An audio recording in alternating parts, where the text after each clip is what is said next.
One, two, three.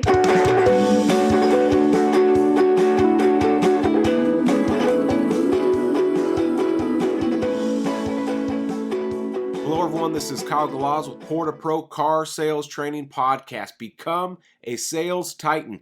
We're doing another bonus episode. I love doing these bonus episodes. It mixes up the season. We are currently in season 6. We just did episode 1, and I'm about to release episode 2, the 11 steps of the sale. It's time to go over the 11 steps. I've been talking about them for quite a while, and now I want to do a podcast episode about the 11 steps of the sale. But first, we're going to enjoy a bonus episode, one-on-one training session with someone from the East Coast here in the U.S. named Jason Nassif.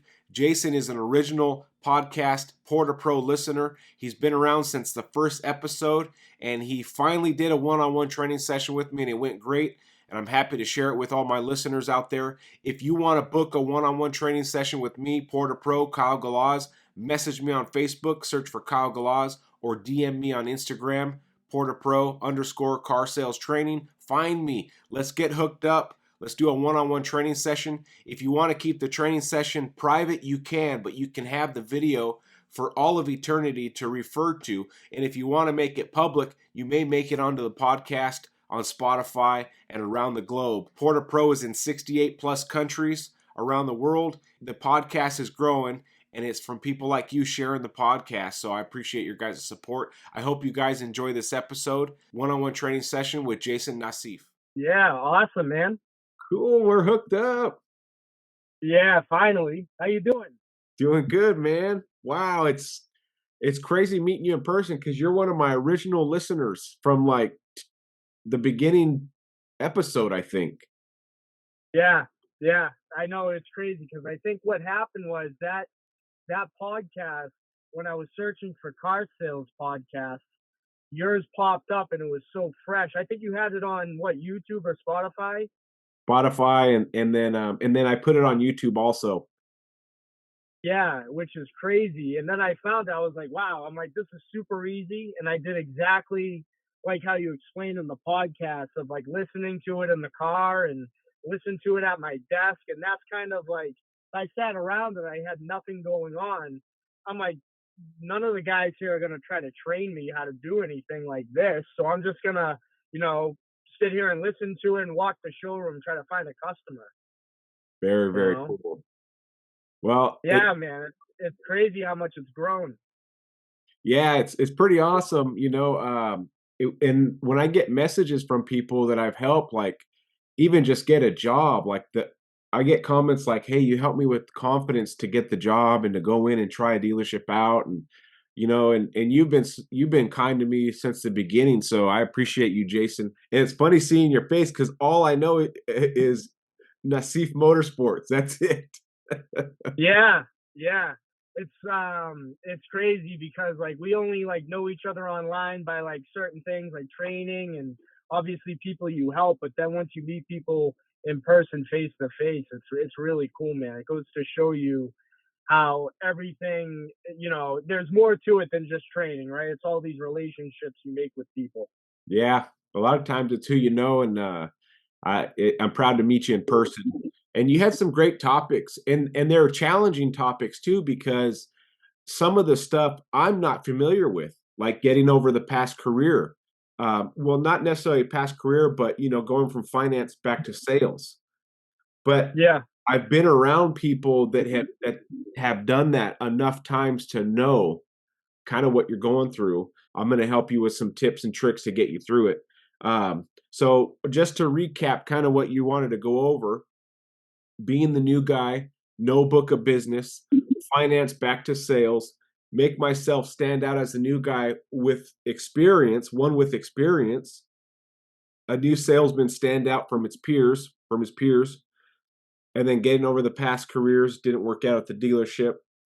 And then routines, time management skills, make the most of your day so the day goes by quick. So Yeah. You had some good topics, and we'll get right into it. Do you have any questions for me before we start at all? Yeah, no, not really. I mean, those are the things ever since, I even thought about going back into, the sales floor that I was really thinking about. And those, honestly, when I ended up taking the plunge and doing it, I said, you know what, I've done the job before, and I'll figure it back out like I did before. But I'm going back into this I have a new skill set. I've obviously did a different dimension of the business, and now what I'm trying to do is like I kind of want to like reinvent myself as an even better salesperson. And honestly, like, yeah, I was a finance manager, but at the end of the day, Kyle, I still sold. I'm not in there just printing paperwork. I'm selling intangible items like warranties and tire and wheel. And I kind of talked to you about this in the past, but I kind of lost a little bit of passion for the car business doing that in a way, because I like to, give a customer a good experience, create a relationship, make a friend. And customers never come into the dealership really, hey, I really like putting coating on my car. I really like warranty. What do you have for options? No one does that. What really brings it in is the vehicle. And obviously a lot of people, you end up making a friend at the end, I feel like, too. Yeah, And that's what I missed a lot, and I'm realizing it now.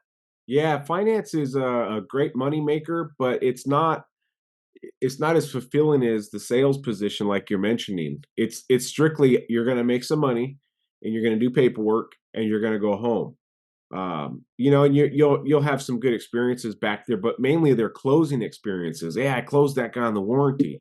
It's not necessarily experiences like, man, I'm going to go to that guy's house for a barbecue, or he invited me to his son's basketball game. You get less of that in the finance department, and you get rarely any of that in the GM position, let alone the sales manager position. You don't really get a whole lot of that. But the sales department is where the fun happens, where the excitement happens. The sales department is where the the fun chaos can happen, and the all that stuff, the stuff you just explained. So let's talk about being the new guy. So just to catch me up, you went to a new dealership as a salesperson. Correct. Yeah, and the dealership's actually it's the number one Land Rover dealership in New England. They just got a fresh new inventory. Everything's been revamped. Range Rover Sport, brand new Range Rover, big body. Um, Really hot product right now. And that dealership is really making waves in the market, which really attracted me towards it, other than the product. And their GM for that location just won the 40 under 40 through Automotive News. And he's only about 34, 35 years old, and he's the owner's son, who's the general manager of the Land Rover store. That's honestly kind of like the golden tower out of all their dealerships, and they sell about 140 to 160 Rovers or Defenders a month. Wow. So that's a lot for that style car, because it's more of Yeah. like a boutique style car. But man, those guys are really pumping units out.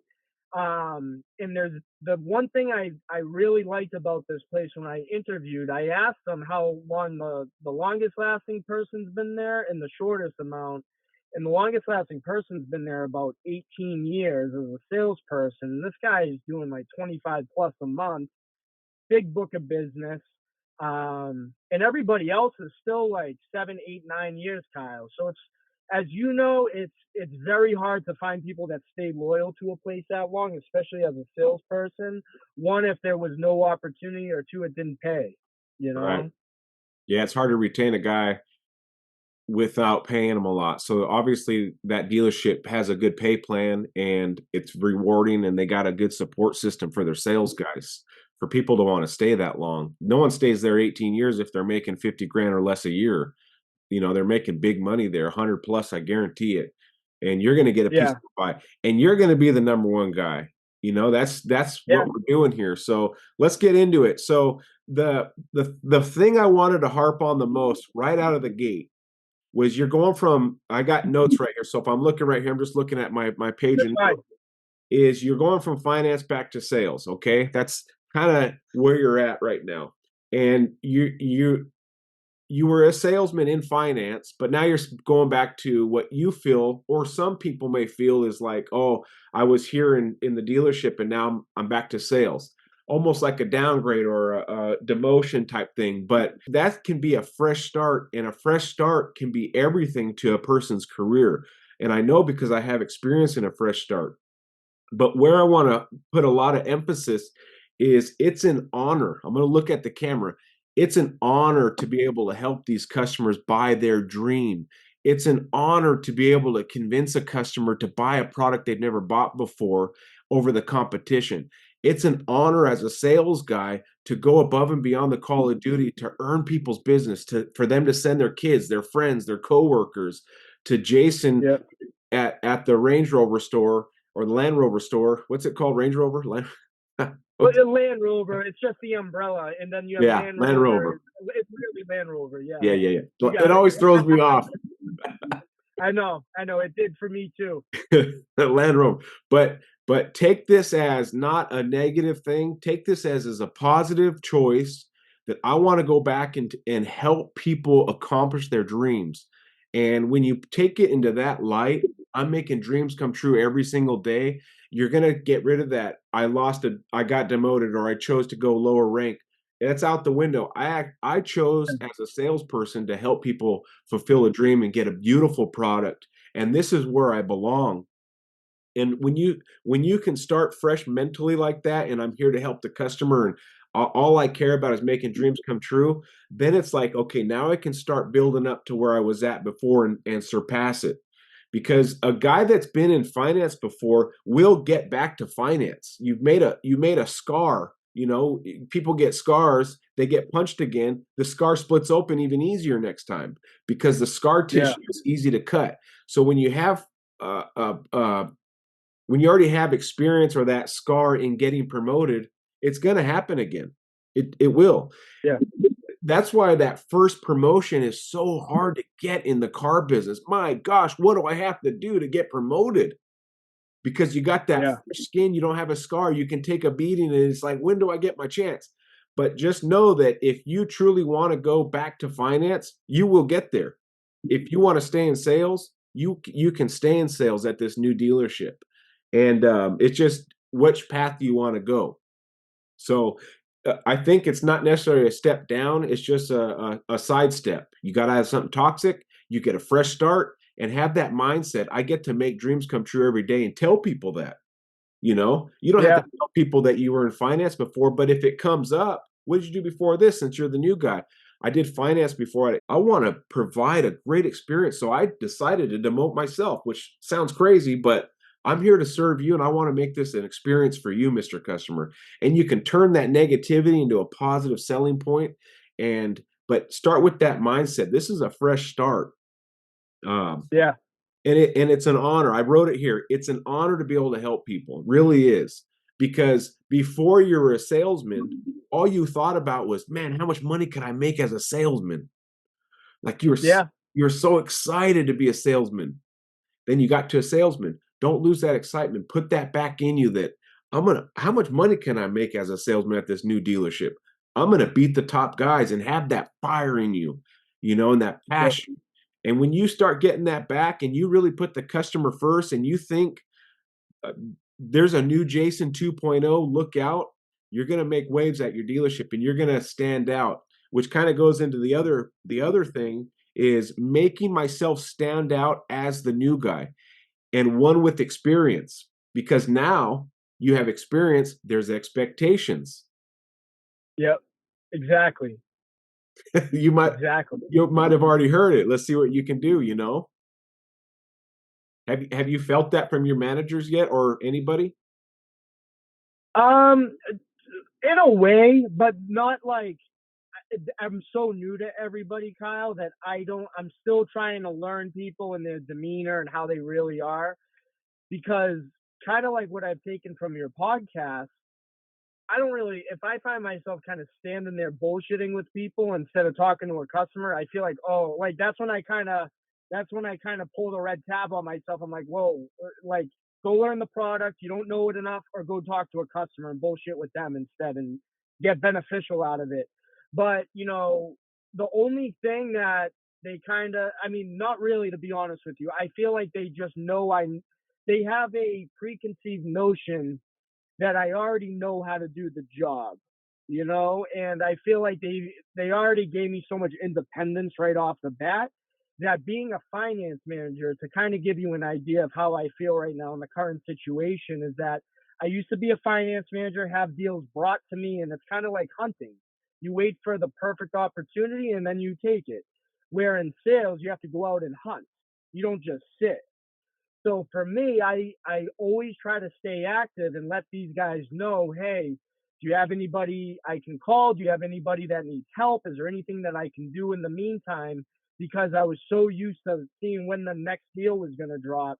And now I'm going to the other side where I know if I sit and get comfortable like it did in the finance office, I'm going to start to rust. And then if somebody comes in, it's like, oh, so I'm slowly rewiring myself to be back into the salesman mentality where I'll take anybody, anytime, anywhere, and do what I can. And that's what I've been doing. And I'm already kind of like, I've done 3 deals. I've been there for a week, and I'm already kind of getting the comments of like, whoa, the new guy, like all this other stuff. Some people may have known I'd done finance, and then some people like I've only told the sales managers because obviously I want them to know that hey, I understand how it works once it goes to that point. But for the most part, I kind of like you always said, stay mysterious and stay friendly with everybody. But I'm not going to tell everybody, oh, I know how this goes because I did that job already.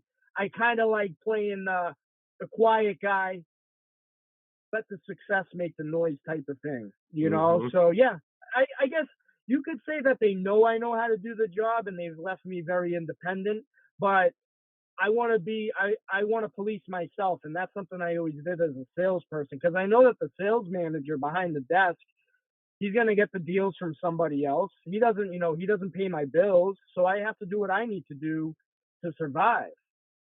So I'm going back into like that dog mentality instead of that sniper one where I'm like, I got to wait for the salesperson to bring me the deal. No, now I have to go out and get it, Yeah. which I like better with sales because I would hate finance when I would sit around. You got to think of it like a ball player.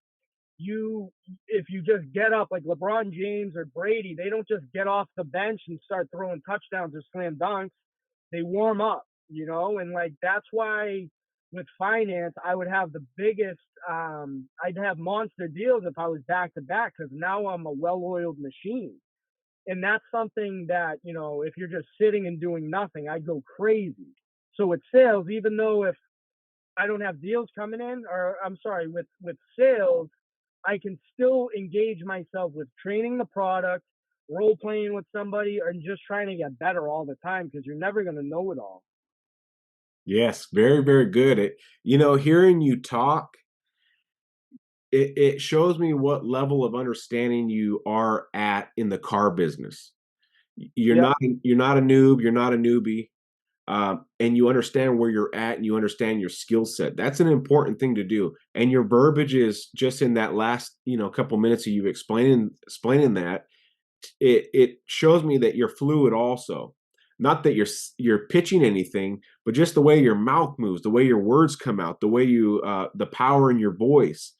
So you have a lot of the good fundamentals of selling. I mean, it's like that little thing you did right there, explaining was clean, understandable, no funky words. It was just very precise. So, and you got your point across. So very, very good. It's a good foundation to have. The way you project your voice is powerful too. That's a very, very important thing to have when you're trying to convince a customer to buy your product. When you talk in the ums and the well, let me checks and the okay, yeah, I think it that, and selling Land Rover, you can't do that at all. You have a client that there's a business professional on the other side that makes 3, 4, 500, $1 million a year that speaks the way you Yeah. just spoke to me. So kudos to you. Pat yourself on the back for those in between things that I can catch from you that you do have that verbal talent. So you have a great basis already. It's just a matter of getting you fluid again, like you said, getting you back to the well-oiled machine as a salesperson. So Yeah. No doubt. ways you can stand out as the new guy, one with experience, and you kind of mentioned this, is you stay out of the huddle. I know exactly where all my salespeople are at, usually at any given moment, unless they're on a test drive or something, I didn't see them. And I know where the huddle's at. I know where they're hiding out. I know where they're excelling and doing good. So if you want to stand out, don't worry about anything but you and a customer, which you know, because Yeah. somebody is always watching. It may be someone that you don't even know works there yet. It may be the GM that's looking at you through a security camera. It may be the owner that happens to be pulled up, but he hasn't got out of his car yet, and he's having some coffee on a phone call in his car. There's all these little things that will stand out that you don't have to put on a show. You just do. I'm going to work. I'm getting a customer. I'm going to work the service drive. I'm going to make my calls. I'm not going to fiddle around in a huddle. Those are little things that stand out. Other things to stand out is having perfect paperwork or near perfect, clean handwriting, complete files, complete trade appraisals, and you come to the desk with with paperwork that is like, okay, I don't have to ask Jason to go back to his desk to get this or get that or whatever. Or where's the driver's license? It's right there. I expanded it, made it big so it's legible. Oh, shoot, okay. Like those little things start adding up if you really want to stand out. And you being like, I talk about this a lot, the wolf has to run and walk up to 40 miles a day to get food. A wolf never stops. It's kind of the perfect analogy for the car business because Yeah. we're not farm animals. No one's going to feed us. We're not sheep and cows that we just walk to the bucket and there's food in there. We have to stay on the go. And I can see the guys that are on the go all day in my staff versus the guys that are just waiting around. So Low hanging fruit. yeah, exactly. So if you want to stand out as the new guy, stay busy, stay focused, stay sharp, stay learning, stay with customers, all those little things. Keep the tight paperwork. Mingle with managers, mingle with the GM, not as a brown nose and sucking up. And can I get you a coffee? Can I get you a drink? But how about you go to your sales manager and say, or whoever's there and say, hey, I need some internet leads. You got any that are floating around in there? Something. You got any referrals? Work them too. They may not have a referral. They may not have an internet lead to give you, but it shows to them that you're hunting for something. Hey, it's kind of slowing the lot. Do you guys have any extra internet leads or inquiries or lease buy, people that are coming up on their leases that I can call? And that's how you stand out. Um, of course, selling a ton of cars will make you stand out too. Okay. But you've met this salesman, the salesman that sells a lot of cars, that has the worst paperwork, that has the dirtiest desk, that has the not the greatest hygiene. That guy can sell cars, but he's always going to be the sales guy. And then you meet the Jason guy that can sell a bunch of cars and has perfect paperwork and looks sharp and sounds sharp and doesn't cuss in the showroom and doesn't vape in front of the showroom, is not smoking all the time. Like, okay, I can look at this guy as more of a salesman. This is a business professional. That's another way to stand out. Okay. Um, Standing out from your peers, kind of the same thing. Always stay Yeah. positive.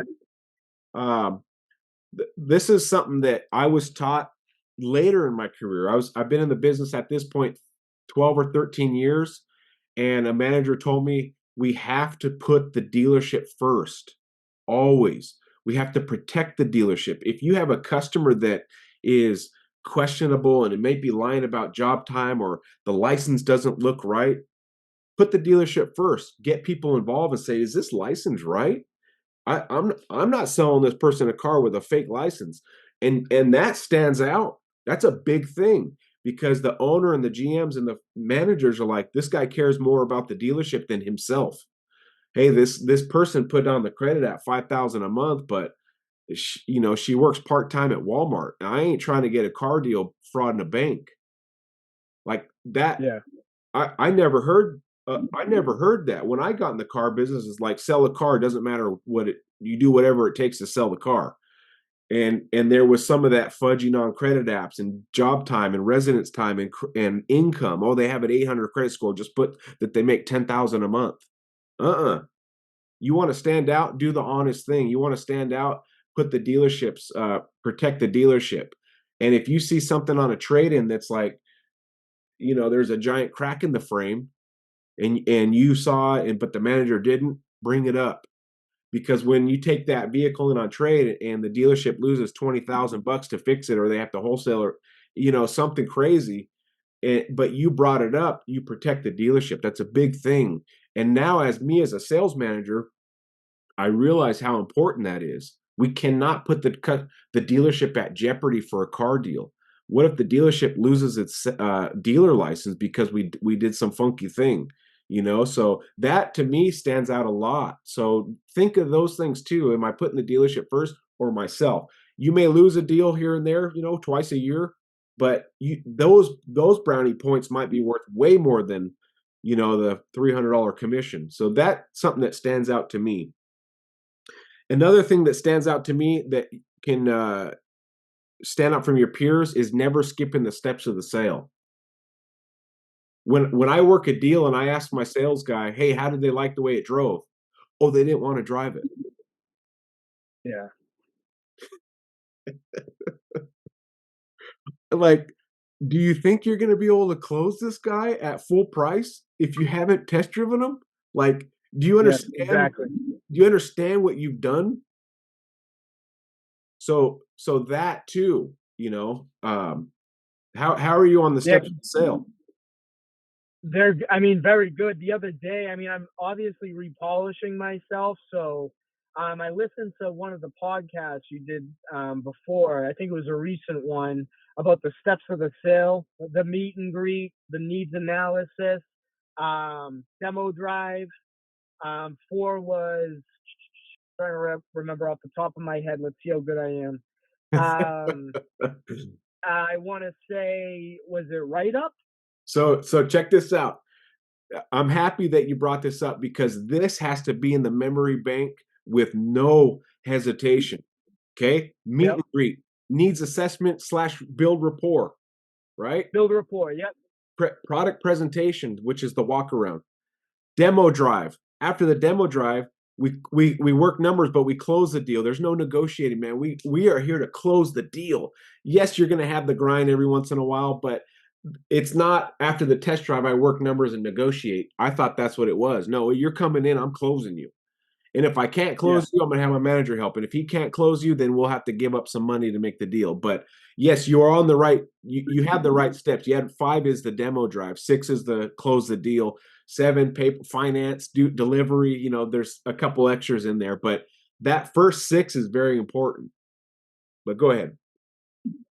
Not skipping this. Yeah. So yeah, exactly. Like the one other thing too that I wanted to run by you is customers, and this is kind of funky because since COVID, it was kind of they normalized this a little bit, but I wanted to see what your thoughts were on it when a customer wants a test drive by themselves, because that's a double-edged sword, right? Yeah. Because if a customer wants to go by themselves, you have to respect their personal space. If obviously I don't know how much research they may have done, Kyle, before they came into the dealership, and maybe they already drove that car somewhere else, and they're just making sure it checks the box.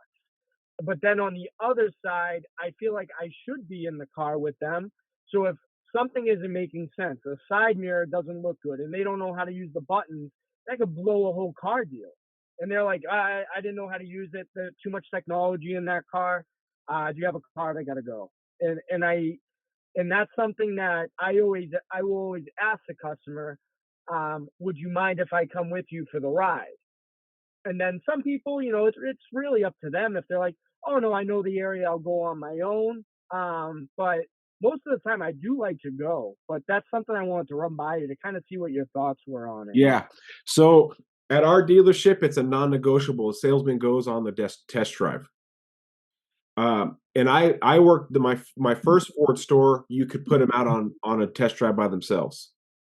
Yep. But at my first Ford store, I was never making 100K or more a year. I go to a store that's mandatory you go on the test drive, other than a few exceptions, right? They want to take it to their mechanic real quick down the street and pay for an inspection, or it's a 2-seater Audi and the husband and wife want to go on a test drive. There's some exceptions. But other than that, after it was mandatory for me, I saw the value in it. So because it was mandatory, there was no asking like, "Hey, you mind if I go on a test drive with you?" Because guess whose car that is? That is your Land Rover. That is the dealership's Land Rover. They don't get to choose if, yeah, you know what? Yeah, no, we're going to take it on our own. Just don't even bring it up that that's even an option. Because you're right, they're going to go and can't figure out how to get to the AC, and this thing's too complicated, or you're not going to be able to demonstrate all the cool things that a Land Rover can do, the different terrain settings. Why does it have snow, mud, sand, normal, sport? Like, why are there so many settings? Let me tell you why, right? So, or if the car's making a weird noise because of, I don't know, air suspension or whatever, right? Yeah. You need to be there for that. So if you can go on 100% of your test drives, other than those weird exception ones, go on them because you're a professional. And think about how important the demo drive is. I mean, it's like trying on the shoe. You do your beautiful walk around, you talk about all the things they're going to experience on the test drive, and then you don't go on it, with them. But it sounds like you try to go on all of them, but I wouldn't even ask. I'd say, I'm so Yeah. happy that we're going on a test drive because there's a few things I want to show you that are key that make Land Rover different than the competition. Everyone makes a good, luxury SUV, but nobody makes one like Land Rover. And yes, you're not going to be taking it off road all the time, and you're not going to be climbing mountains with mud and snow. But wouldn't you rather own something that has the capability and you don't use it versus one that can't do it at all and they're the same price? Exactly. This is why I want to go on the test drive with you, because I want to show you these things. And then boom, yeah, I want to know these things. I want you to see every uh, value advantage my vehicle has over the competition. So when we're on the test drive, I'm going to show you a few of these buttons. We're going to stop. We're going to switch over to different modes. And I want you to really feel and listen to how the vehicle changes. When you buy a Land Rover, you're buying 5 Land Rovers. When you buy the competition, you're buying one. And I'm going to tell you what I mean when we go on the test drive and why Land Rover is one of the best off-road luxury SUV vehicles that have the smoothest ride that you've ever experienced. This is why we sell hundreds of these things a month when other Land Rover dealerships sell 10, Yeah. because we make sure our customers know how much this thing comes with, and half of it's on the test drive. So don't make it negotiable. Just, I'm going with you. This is how and think about it. If I go on the test drive, I can build that much more value that surpasses the price. And you know what else is really cool, Kyle, is that our dealership, the way that we have it built, I could try to see if I could send you a photo later on. We have a terrain set up where they don't let the customers drive on it, obviously, because of safety and stuff.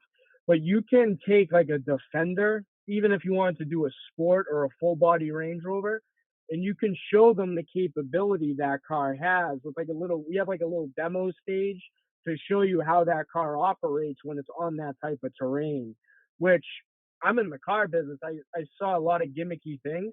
That was really cool to me that they go to that extent of like, hey, obviously, like you said, not everybody's doing that all the time, but if they want to see what it's about, yeah, I can show you right here, Yeah. because you're not gonna, and it's a nice, clean, like architectural design made specifically for it, which is really nice.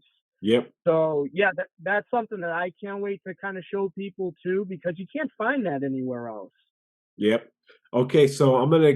You just said a few key things that is very important. Um, when you were a little kid, Jason, did your parents ever take you to a museum or grandma take you to a Yeah. museum? Okay. Yep. When you're a 10-year-old kid full of energy and you go to a museum, what was the most important thing, or what was the funnest thing about the museum? Can you remember? Just seeing things I haven't seen before. Obviously, I'm in a new environment, and everything is kind of like there for the taking. Okay. Now, did you ever go to the museum and it was like, when are we going to leave? No, not for the most part. Okay. So you're a learner. This is good. You like to absorb. But where I'm getting at is When a kid goes into a museum and they go look at the dinosaurs and they go look at the paintings and then the gems and the stones and the diamonds, it's pretty awe-inspiring. But the place that attracts the most kids in a museum is the place that's interactive in the museum. Okay. Yeah.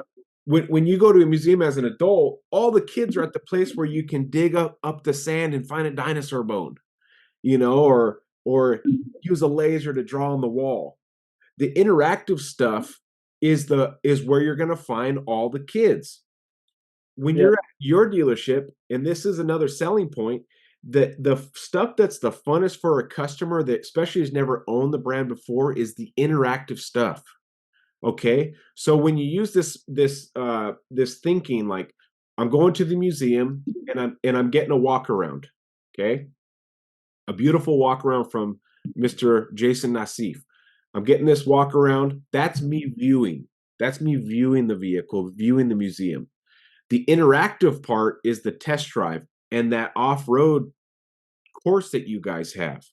Now, when you're doing interactive stuff, you got to make sure the customer is involved. So is there a place on that off-road thing that you could stop and look underneath the vehicle, or see how the articulation happens?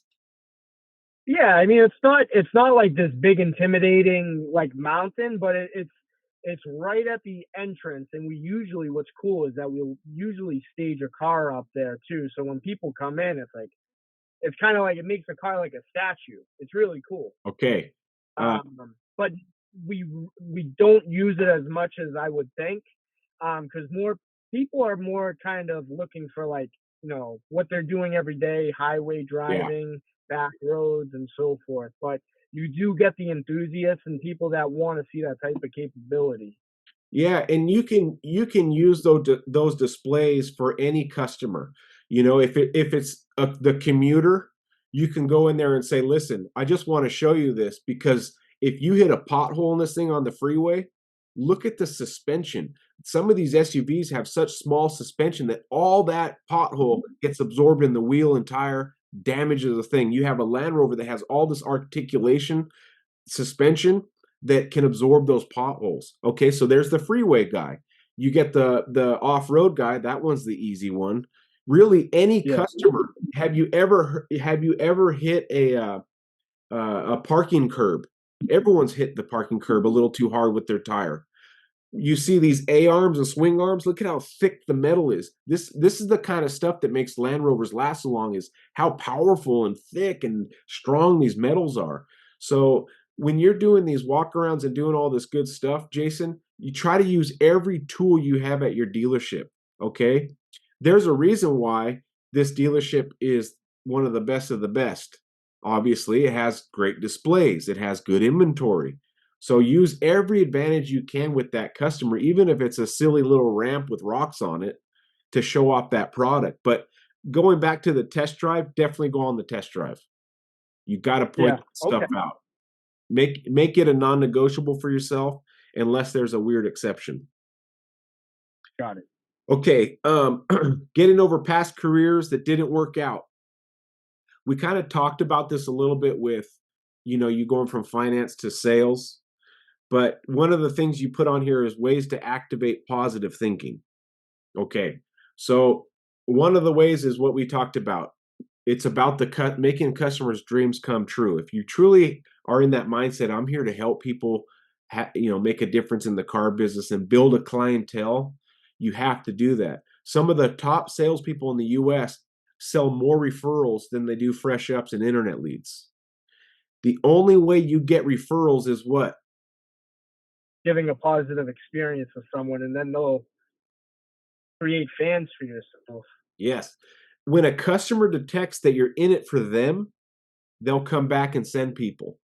When a customer detects you're in it for you, you're going to get the one sale and maybe never That's see them it. again. Okay, so remember that little saying there.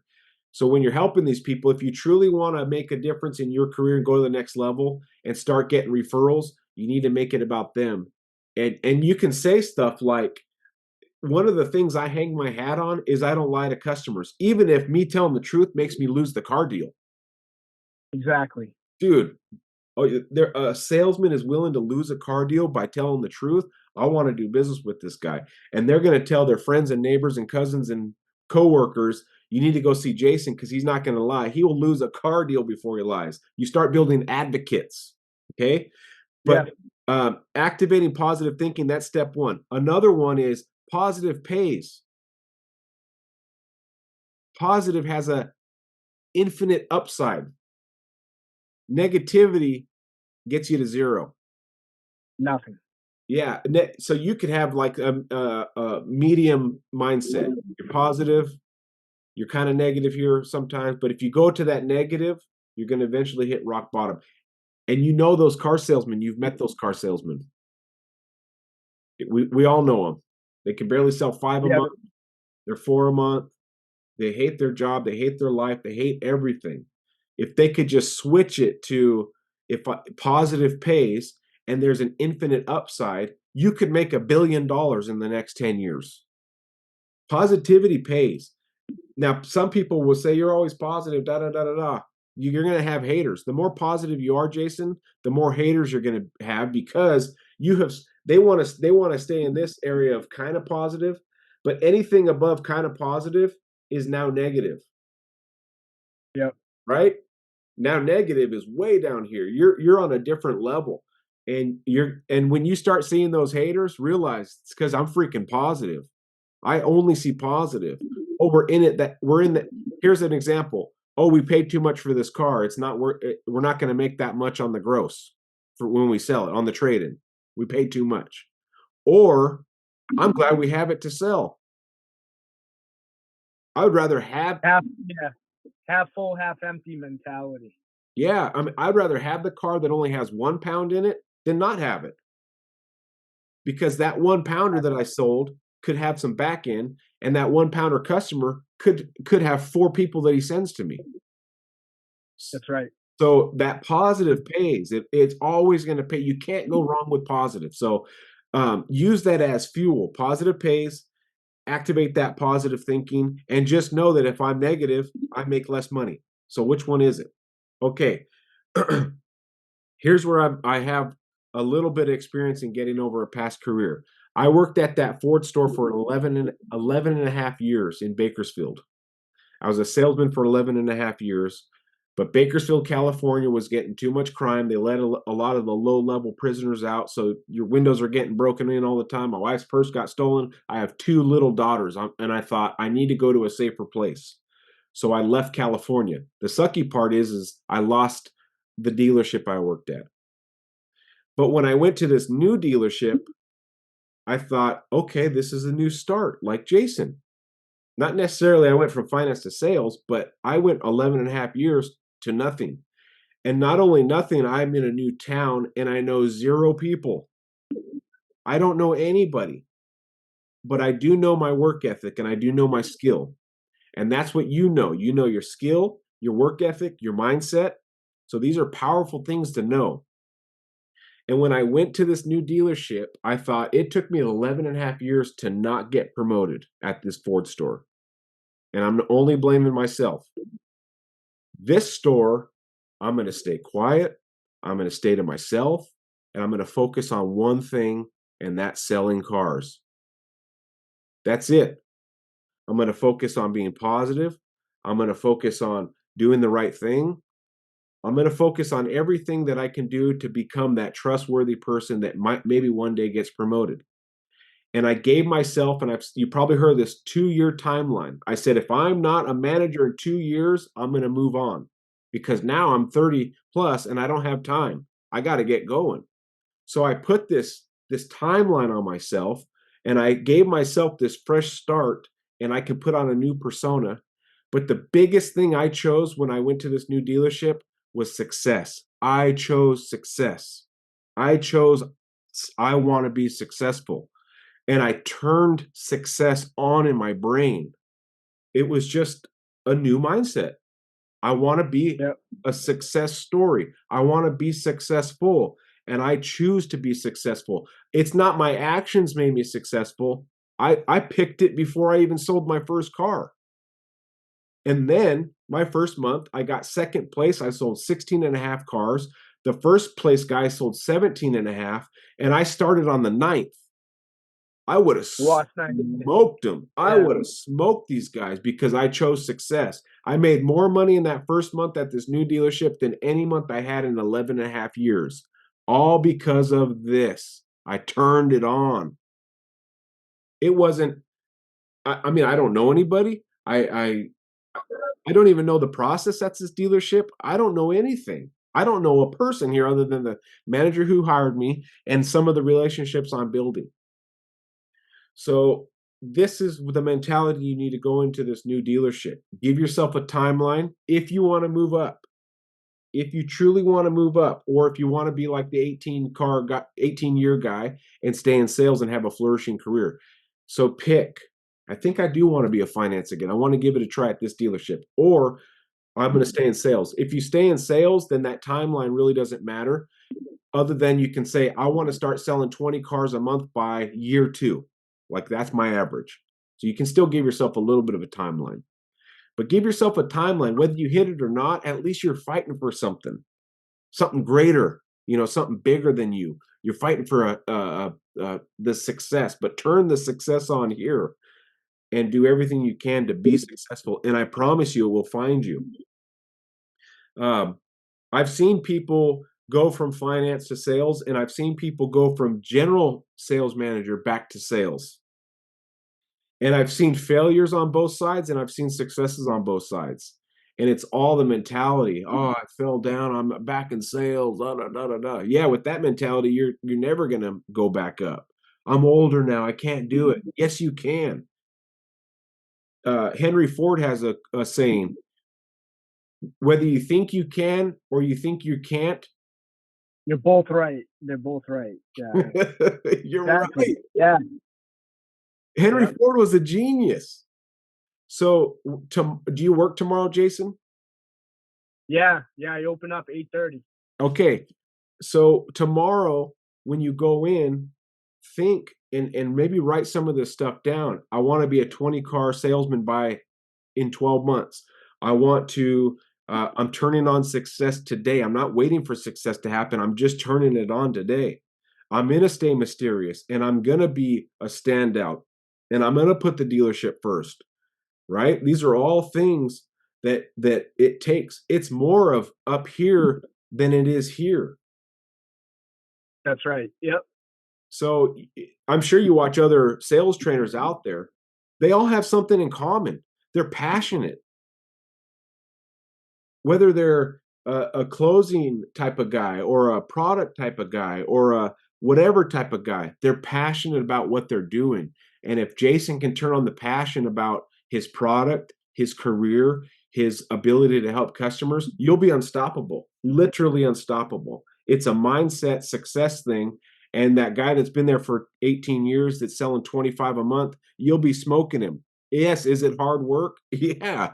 Is there a lot of hours at the dealership? Absolutely. But that's what's required to go to that next level. It truly is, doing those mail outs, doing the Christmas cards, doing the birthday cards, making the phone calls, sending the internet leads. Like there's a lot to do to have 25 cars a month sales, you know? Yep. In the new place I work now, Kyle, I only live 3 minutes from it. Mm, So, I mean, honestly, that has a big thing to do with it too, because hey, I have a dog and stuff. If I have to run home, get something done, then I can jet back. I'm off on nice. Fridays, technically. Yeah, if I'm off on Fridays, I can go in, do what I need to do. My dad is sick. He's had like history of stroke and stuff, which is why I really try to be the best version of myself because I'm the man of the house. I have to make it happen regardless. And if I have to take him out, do appointments and stuff, and then get back and I can, work at least a little bit for the day, that's still a win in my book. That's still Yeah. time invested.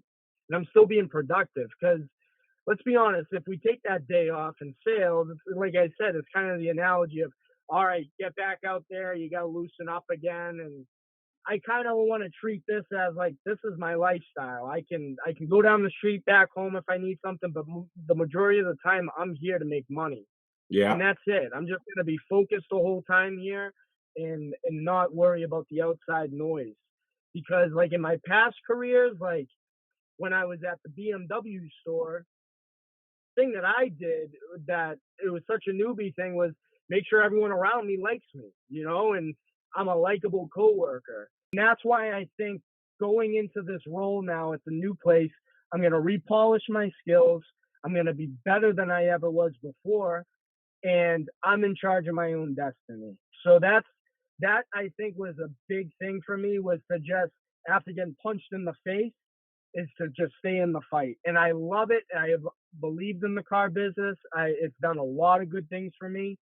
I before I even sold cars, I was in a 400 square foot apartment. My dad just got divorced. He wanted me to become a police officer. I just got out of the military, and this guy who sold us a car in the past, he was a GSM of a BMW store. He was like, I know you want to become a cop, but why don't you try selling cars? Like, you live down the street, you're a nice kid, you like the cars. He's like, give it a shot. No one ever grows up to want to be a car salesman, but I think he goes, I think you'll have a really good time working here, and I'll teach you what it takes to make money. And that guy was like, I always looked up to him, especially when he was my car salesman, because I was like, this guy's smooth. He's not pushy, and he's like a guy I would want to be friends with on the outside, just like the guy I would spend the money with. And he's the one that really invited me into the business and changed my whole perception of car sales to like a guy that, like, he reminded me of like a high-end sports agent. Where you're like, oh, that's the guy, dude. That's the guy you want to go see. And that's who I really do look up to in the car business. And that he gave me belief of what it can do. And then after all this time, and my father being like, you're crazy for wanting to do that. You had all this time in the military. Why don't you just, take that route? And I knew deep down that I had what it took to start in car sales, because I loved it. It didn't feel like work to me. And now that I've started back in sales, still at a really nice brand and a really nice location, I feel myself getting that feel good feeling about work again.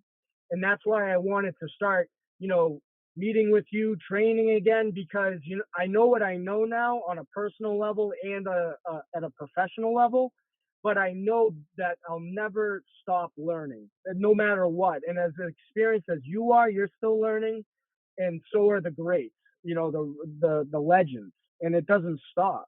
And I think what I really learned is that just go to work, cancel out the noise, and just focus on what's in front of you and yourself, and that's it. And that's how you make the most amount of money, And when I started at this place, I can already tell there's like the guy that wants to bullshit around and gossip, and then the guy that goes out to lunch for 2 hours, the guy that is looking at the clock, and then there's this guy Barry who's always in front of a customer. That's why he's been there 18 years and probably makes more money than everyone on the desk. Yep. So yeah, I'm a believer in it, man. And that's why I'm like, you know what? It can happen, but I'm going to stay in the fight. I don't care. It's who I am. And it's in my DNA, to be honest. Well, I can detect a lot of passion from you about car sales. And like you mentioned LeBron earlier, LeBron James, think about how much passion this guy has to play basketball.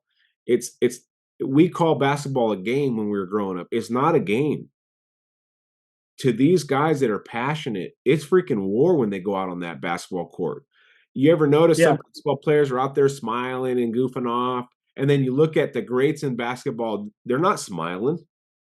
They're not goofing around. When it's their 1 minute break to get some Gatorade and sit and the coach pulls them off, they're not goofing around with the guy next to them. They're watching, they're looking, they're serious about basketball. It's not a game to them. And I can detect that passion out of you, that this is not just a job or a career. This is a passion.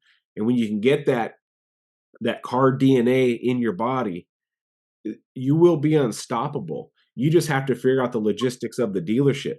The passion's there. Exactly. Once you figure out this and that and that, and okay, this is what you guys mean, this is how you guys do business. All right, watch me go. And it sounds like if you got 3 in your first week, you're already figuring it out pretty quick, because I mean, what is that? 3 times 4, it's 12 cars already, 12 Land Rovers, probably decent money. But you know, if you can pull that off quickly, what are you going to be able to do once you start really getting your feet dug into that dealership and getting people asking for you? And make sure you're telling customers the only way I survive is from referrals. Like, not fresh ups, because fresh ups are thin, especially when there's a lot of sales staff. Referrals Yeah. and you know, different things like that. I want to talk to you about something because I know you mentioned routines and time management. So, are you part of any Facebook groups, marketplace groups? I don't have Facebook. I used to back a long time ago, but the only thing I really have now is Instagram. Okay. So this is funny that I'm bringing this up because about a week ago I looked online and said number one place to sell a car online, and marketplace came up, Facebook Marketplace. So we're pretty active at my dealership about posting vehicles every day on marketplace and funneling everyone to your phone number, not putting the dealership name, not showing the license plate, you know, the frame with the dealership name, just showing the car, showing some of the stats, and call me at this number. And some of the guys post 3 a day. It's like religious to them. They post 3 cars a day on marketplace. It takes less than an hour to do this, but they do 3 a day, and they make between 4 to 5 to sometimes 6 car sales a month from Facebook Marketplace. A lot of people shop on Facebook Marketplace. And I'll ask you this: when was the last time you went to a website like, I'm going to go to this website to shop, www.thestore.com? Or do you just go to Google and type in what you're looking for? Usually, honestly, probably Google. I usually Google it and just see what pops up It first. pops up. Yeah, I mean, the only websites I go to on a regular is my dealership's website, and if I want to look at the new iPhone, I'll go to apple.com. Other than that, I'm not typing in websites. I'm not typing in cargurus.com or whatever.com. I go onto Google and I type in what I'm looking for. And just like you, whatever pops up that's relevant, I click on it. So when you're posting vehicles, if someone happens to be looking for a 2018 Defender, and you have it on marketplace, there's a good chance it might pop up in that Google search. Or they're on Facebook scrolling through marketplace and they type in Defender and they find you. So if you want to stay busy and get into some routines, try to start posting at least 1 to 2 to 3 cars a day on Facebook Marketplace, used ones. So you'll have to make a new Facebook, but only use it to post on marketplace. Yeah, That's it. exactly. Okay. And then another one to fill in the time for the day is that 30-30-30 rule. I don't know if you have one of my workbooks or not, but I told the guys at my work, um, if you don't have something that you're documenting what you're doing every day, you need to write something down. And the 30-30-30 rule is 30 texts, 30 emails, 30 phone calls. 30-30-30. It's 90 activities a day if you can do the 30-30-30. It's 11 activities per hour, which when you break it down, that's not bad. You know, 11 activities per hour. It's really not bad. So if you want the day to go by fast, think of the 30-30-30. Another one is never wait for a customer, always walk the lot, look at your inventory, and then you'll end up running into a customer. Do you guys have a big service department that has customers hanging around? Oh, Land Rover. Yeah, we got plenty of them. Those It's a, cars, honestly, they're great cars. I mean, they're sexy. They drive great, but the reliability on them. I mean, service. You will stay busy with service customers. I'm actually in a really good spot where my seat is. And service is like the service lounge is right to my left, and then the service department's the other hallway down there. And I get along with service really well, to be honest with you. I actually know 2 of them from the gym I go to. And when I took the job, they're like, "Oh, no way!" And I was like, "Yeah, just let me know. Like, if you ever get somebody that's interested in the car, just come see me down the hall." yep. I'm like, "Yeah, absolutely." You know, and that's the thing too. Like, what I've learned is that yeah, you make relationships with customers, but there's people in different departments that not like you said, not brown nose them, but let them know that, hey, if you need help, I can help you, and if I need help, can I come see you? You Yeah. know, so that makes everybody's life a lot easier. Yeah, so you foster those relationships with your service advisors. You know, you can bring them donuts once in a while and say, "This is just for how hard you guys work, man," and don't ask for anything. Just, "You guys work so hard back here. You guys are our support staff. Here's some donuts, man, a dozen donuts. Thank you for what you do." I promise you they're gonna bring you customers. But having an active service drive can keep you busy when no ups are coming in, the internet leads are light. Walk through, and don't walk through your service department as, "Who wants to buy a car?" Walk through Yeah, "Hey, I'm Jason. I work up front in the sales department. I always like to come say thank you to our service customers. I hope everything's going well." And just all you're doing is meeting and greeting people. You're shaking hands, saying hello. Can I get you a water, anything like that? And then give them your card at the end. If you ever need anything in the sales department, I'm your guy. And you're just planting seeds. But if you can plant 50 seeds a day through service, or 10, 20 a day through service, one of those is going to call you for a car. And that's one more that you didn't have earlier. And if you do that every day and you start filling your day with those miniature successes, not only is your day going to go by, but you're going to start selling cars from all these different avenues. The 5-car guy a month relies only on ups. The 9-car guy a month relies on ups and internet leads. The 12-car guy relies on ups, internet leads, and outbound activity, trying to get something in. The guy that's 15 is the guy that's doing ups, internet leads, outbounds, working the service drive, and getting a little bit more referrals. The guy that sells 25 is doing everything double time. He's You're not going to get 20 cars a month from one source. Ups. I sold 25 ups last month. Said no one ever. I sold 25 internet leads last month. Said no one ever, unless you work in fleet or something crazy like that. It comes from all these different sources. So you have to work. This source may only get you 2. This source may only get you 5. But you see how they add up.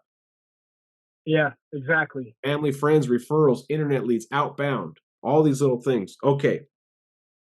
Uh, when it's slow, just like you said, learn your product. Don't forget to learn your competitions. Who is the Yeah. who is the Defender's main competition? Wrangler, Bronco. I mean, if you're really looking at higher trims, like a Carpathian V8, some people compare that car to like a G-Wagon, to be honest, just because it has that boxy off-road look. Yeah. Okay, so you're familiar with some of the competition. And then I said this in a couple little TikToks, the value advantage. Per dollar, my car has more features, more value than theirs. And I'm not knocking theirs. But if you're truly looking for best bang for your buck, let me show you my vehicle. And then you do those selling points. If you spend 100 grand with us, look at what you get.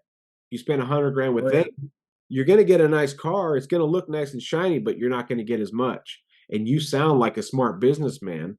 Why would you want to buy less for the same amount of money? This is why Land Rovers are pristine, and you go into your sales pitches. Um, how many salespeople are at your dealership? with me included, 9. Okay, so this is something that I've been thinking about quite a bit, and I brought it up in my last sales meeting. And it made sense to some, and it didn't make sense to others, but it makes sense to me.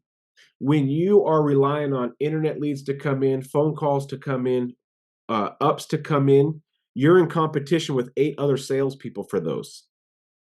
Okay, there's 9 of you total, or 10 total, however many there are. And if 5 customers come in on the lot that day, there is 10 salespeople trying to get those 5 customers. If 20 phone calls come in, there's 10 salespeople fighting over 20 phone calls. Depending on how busy you are or how not busy you are, it could be less or more. So you have competition at your dealership. But anything that you do outgoing, not incoming, not internet leads, not incoming ups, not incoming phone calls, but anything you do outgoing, phone calls, texts, emails, going out and getting referrals, whatever it is, you're the only competition. It's just you. When you make a phone call to a customer, asking for a referral, there's not 9 other people that had that opportunity. It was just you. So when you have your book of business and you're starting to build a clientele, make sure you keep track of everybody you talk to, because you may need to call upon these people when it gets slow. And there's only one up today, and there's 10 salespeople here, but I was able to make 50 phone calls and there was no competition there because it's just me calling these people. So try to stay active in your outgoing. Outgoing. Boom. How you guys doing? This is Jason. What's going on? Just keeping you updated on the new stuff that came in. I know you're not buying a car right now. You told me that last week. You're just looking, but some new rigs came in. Whether you buy it or not, why don't you come down and check it out? This new color came in. I don't even know what color to call it. I don't know if it's red, blue, pink. Land Rover makes these colors that are like, what the heck am I looking at? I love to have your opinion. Come by and have some coffee with me. They come in. Hey, nice to see you, man. What do you think? Oh, it's pretty nice. Well, what's that over there? You Yeah, just, exactly. you never And know. it's funny you say that oh, what's this over there, because right now, I mean, you understand the car market and what's going on, but the big body Range Rover, that car is so hot right now and so many people want it. As astronomically expensive as it is, Kyle, we'll have people, they want to spend 110 to 150,000 on this car and be on a waiting list subject to change with MSRP. Because as you know, the MSRPs go up every year. Nothing stays the same or gets cheaper. So people will come in thinking they want a full size Range Rover, or Range Rover Sport. They can't get it, and they're like, oh, well, what really brought? Oh, they look nice. Have you looked at this? And the Fender, since 2020 when that car came back, has been like the biggest transition car for people coming in. Because think about it, everybody wants the hot item, but everybody doesn't realize how nice something else is until they're in the showroom and you have that energy around you and you have people driving them around you, test driving them. Then people are like, wait, I see what I was blind to. That's why people are buying that specific model there.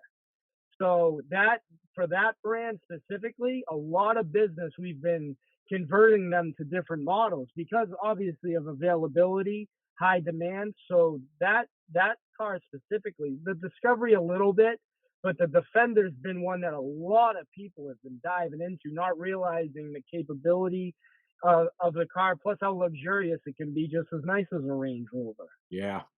So that's what they're really pumping those cars out just based on that sole reason alone. Because hey, Kyle, I don't want to wait a year and then have a surprise a year from now finding out that the car is going to be that much more expensive. I'll check out something else instead.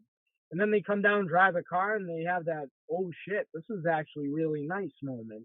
And they end up buying it. And then down the line, they could always trade it in and get another one, you Yeah. know? You can set up the trade-in from the beginning. Why don't you come buy this one?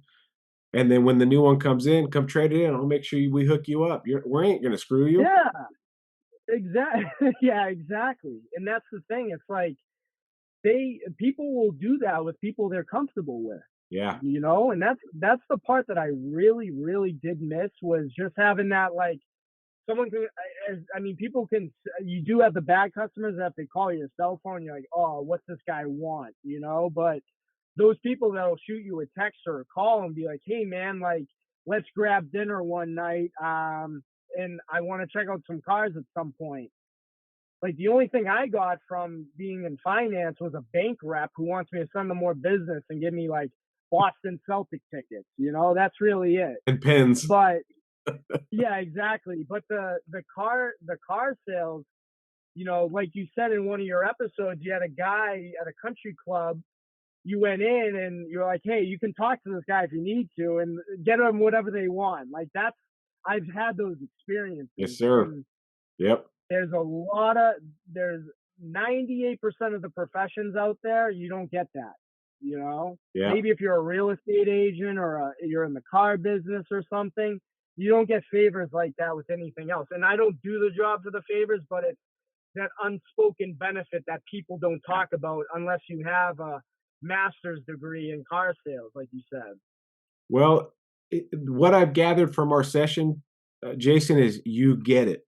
If I can if I can sum this up, you get the car business and you understand practice before the game, showmanship, customer service, work in the dealership from every angle. Like you understand the car business, and I don't. I now I see why they wanted to promote you to finance, why they picked you. Just this hour, it's been a little bit over, but I'm proud to be able to do a one-on-one with somebody that gets it. So you catapult yourself with the stuff we've gone over. What I'm going to do is, and this has been a great session. If you want to keep it private or public, I would love to make this public because you've been such a vibrant guest. But you let me know if you want to make it public or private. But I'm going to upload this so you can watch it and stick it in your ear and listen to what I want you to not listen just to what I'm saying, but listen to you. Listen to what has come out of you in this one-on-one. There's a lot of important things that you said that sometimes when we say it, we're like, what did I say? And then you watch it and you're like, what did I say? Like, Yep. so because I picked up some things like this guy knows the car business. Now I know why he can go up to the next level so easy. And you get it. That's what I can sum it up is you get it. So I'll upload this after you watch it. Let me know if you want to make it public or not, because that helps me in the podcast. But man, the last thing that I wanted to talk about with time management, because the car business is so chaotic. You can't say from 9 to 10 I'm going to do this, from 10 to 11 I'm going to do this, because so many factors come thrown at us. The time management thing that I've learned to embrace is handle it now. If you have a customer Yeah. call you about heat, answer it. Handle it now. Yep, done. I'll get that over. So anything comes your way, don't delay it. If you got to run something to service and you're waiting for a deal to get financed, and you instead, I'm just going to wait for the finance to get approved and then I'll do it. No, what? Call me when it's approved. I'm going to go run this over. Then you don't have Yeah. you When don't have that weight the on your car shoulders.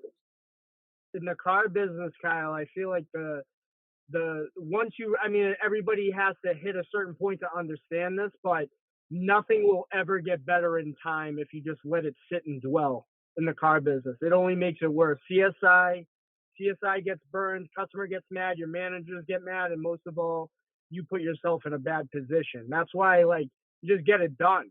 You Get just it done. like for instance, like there's a customer you have to call to whatever it is, doesn't matter. If you have to call them and you're sitting there wasting all of this energy to be like, well, if he says this, I'm going to say that. If you just do it and figure it out, you'll be fine. You Yep. know? Good. Good, Jason. So Well, yeah, that brings us kind of to our hour, and yeah, some. But to be honest, I could talk car business for eternity. yeah, me too. Exactly. Like, Yeah, and if you don't mind me asking, how old are you? 29. Okay, so I'm 12 years older than you, Jason. There's going to be a point where I can't do this anymore, right? Yeah. Who's going to take the reins for a new podcast? Yeah, I used to listen to Poor2Pro and I did this and that, and now he retired and da da da. The young guys, the young guns that understand the new technologies that are able to do this and that, and they got VR and they're selling cars over, with computers in their eyeballs. Like, so think about big pictures in that way too. Like, I could be the next whatever, and you will be. Just I see the passion in your eyes, and I see the charisma, and it's in your blood. You are a car guy, and people love a good car guy. That's why people give you tickets and take you to barbecues and say, "Here's my country club code, and here's symphony tickets, and here's my whatever," because they love nobody hates a good car guy. Everyone loves a good car guy. You could be that good car guy. That no, I'm here to see Jason. Can I help you with anything? Nope. Is Jason here today? No, he's off. Okay, I'll come tomorrow. Well, I could help you. Yeah, No, I'm only dealing with yeah, Jason. yeah. You can't be duplicated. Yes. Very, very good, Jason. Anything else for me? That's it, man. We'll have to do another one at some point. You know, I obviously got a lot of work I got to get done, and I think once I get a little bit more skin in the game, where I'm at now, I'm definitely gonna. I want to get the book from you too. I didn't get a chance to get the book because I was spinning paper. I wasn't. No problem. I wasn't. Yeah, so I got to get that ordered, and I know it needs to get done, but I always want to sharpen iron. That's it. It doesn't matter how much experience, how many years I've been doing it. I want to invest in myself, and that's why I decided to hop on this with you. And it definitely isn't going to be the last one, that's for sure.